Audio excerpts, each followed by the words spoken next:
Hello everyone, this is Cody Lee of BlackCatBooks.org, author of I, the Dragon, Cruel and Beautiful, Rabbit Hole, and King Dio. I have continued reading more Sherlock Holmes. I'm about 13% of the way through this collection, according to my Kindle. And I just finished The Sign of Four, the second Sherlock Holmes novel, the follow-up to A Study in Scarlet, the original. And there's not really a whole lot to say about this one. This is the one that introduces Watson's wife.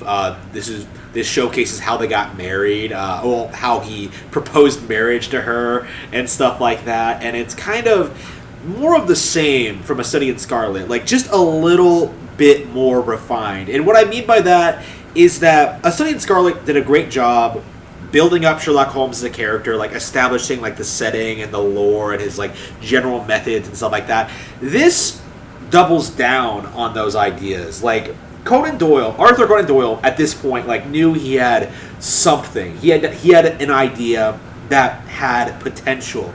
And The Sign of Four is another example of him struggling to make that idea a reality, because once again I'm forced to say that the mystery itself is not all that interesting, and yet we're closer to what Sherlock Holmes would become in this novel than we were in the last. For one thing, one of the things I noticed is that the novel focuses a lot more on the general methodology of Holmes, right? You don't have like an extended sequence where you don't really see any of the characters. Instead, you get like a relatively abridged sort of situation where Holmes goes about his investigates the case. He comes to a conclusion, and then he finds the culprits, and then they exposit about why they did it, right? As opposed to what A Study in Scarlet did with that very, very lengthy, elaborate sort of explanation with like the ridiculous background lore that just really didn't need to be there. Like, in general, The Sign of Four felt like a lot more concise in that regard. It feels a lot more like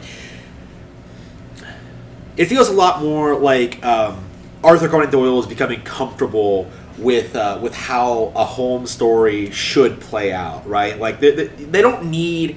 He doesn't feel in this one that he needs to explain Holmes's methodology in great depth. In fact, The Sign of Four mostly focuses on Holmes's personality quirks and his traits. In fact, I believe this is the novel that introduced us to the .07 morphine addiction thing. I'm not familiar with my drugs or what have you. Holmes's famous drug addiction. Whenever he's not working on a case, he's always shooting up all the time. It showcases his compulsiveness. It showcases his relationship with Watson, and it showcases how they kind of interact and how their dynamic works. A Study in Scarlet is when they first met, but this novel is when their partnership is has only just taken off the ground, right? This is where they've settled into their routine of solving mysteries together. Watson does contribute in his own way to the investigations. His medical skills are essential at certain points, and he's the one who gets married out of it. So really interesting. It's the same thing as with A Study in Scarlet. I don't think this novel is great on its own. Far from it, actually. I think it's kind of boring. But when you consider the legacy of Holmes's character, if you're someone like me who wants to read everything Holmes related, it's absolutely worth reading for that reason, right? Holmes is an interesting character. Watson is an interesting character.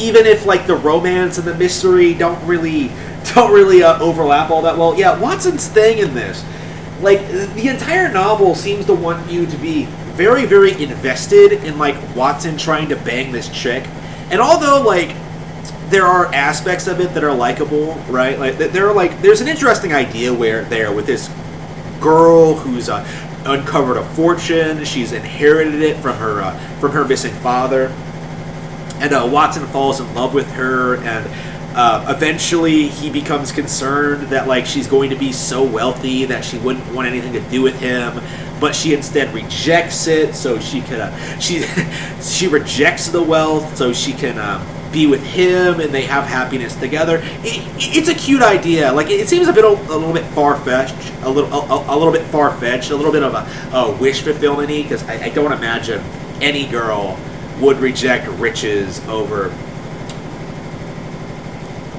a husband. But I